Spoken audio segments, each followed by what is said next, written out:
প্রেমিক আমাদের যে কস্তু ভাই রয়েছে, কস্তু ভাইয়ের কাছে।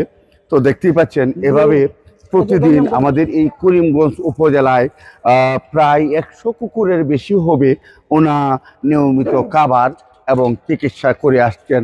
তো আজকে আমি চলে আসছি এই আমাদের যে সেই কুকুর প্রেমিক কস্তু ভাই। ভাই ভাই আসসালামু আলাইকুম ভাই, একটু যদি এদিকে দেখেন। তো আপনার তো একজন কুকুর প্রেমিক এবং আমি দীর্ঘদিন ধরে দেখে এসেছি আপনি এইভাবে কুকুরদের 3 বেলা খাবার চিকিৎসা দিয়ে আসছেন। হ্যাঁ জি ভাই। আচ্ছা, আপনি তো শুনেছেন এক ঘটনা ঘটেছে যে কুকুরকে তার যে 8টি বাচ্চা মেরে ফেলেছে। তো এই বিষয়টি কি আপনি শুনেছেন?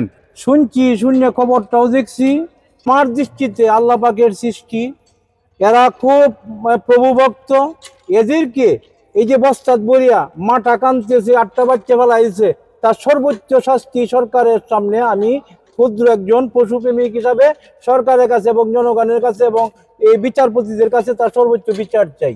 কারণ সে আল্লাহর একটা সৃষ্টি, তারা মারার অধিকার কেউ নাই। তবে আমার ব্যক্তিগতভাবে আমি চোখের পানি বানাইছি, আমার খুব কষ্ট লাগছে। আমি 8 বছর ধরিয়া এদের অসুখ বিসুখ, এই যে একটা কুকুর তার এনে কিরা পড়ছিল, কিরা পড়ছিন, এই কিরা আমি বা করছি, ওষুধ দিয়ে বালা করছি। বহু কুকুর, আজকে কুকুরের সংখ্যা কম, বহু কুকুরে আমি ওষুধ বাড়া এবং যা লাগে ময়মনসিং পর্যন্ত নেই।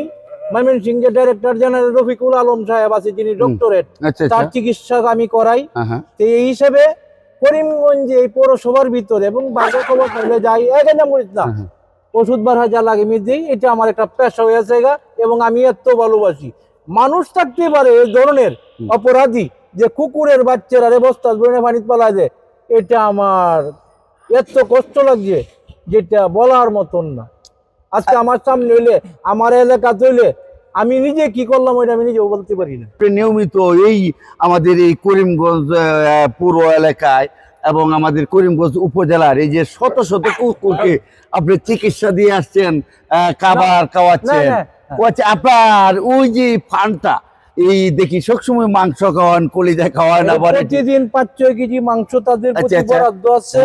এটা মনে করেন আমরা 4-5 জন লোক আছে বাজারে, এরা 10 টাকা করে দেয়। আচ্ছা আচ্ছা, 5 জন। আচ্ছা আচ্ছা, বাকি টাকা যা লাগে, যেমন কয়েকদিন আগে এই চেয়ারম্যানের বাড়ির কবির সিএনজি চালা, তারে 3বার মামি জিংলিছি 40,000 টাকা খরচ করিয়া এই রফিকুল আলম ডক্টর, যিনি ডাইরেক্টর জেনারেল, তারে যে অপারেশন করে আনছি। আমার একটা নেশা হয়ে গেছে। আমার এই ছয় সম্পদ বিক্রি করে এলেও তাদেরকে আমি খেদমত করি। আপনি কতদিন ধরে এই 8 বছর? হ্যাঁ আচ্ছা, আপনার যে ধারণা আর কতদিন করবেন ওটা?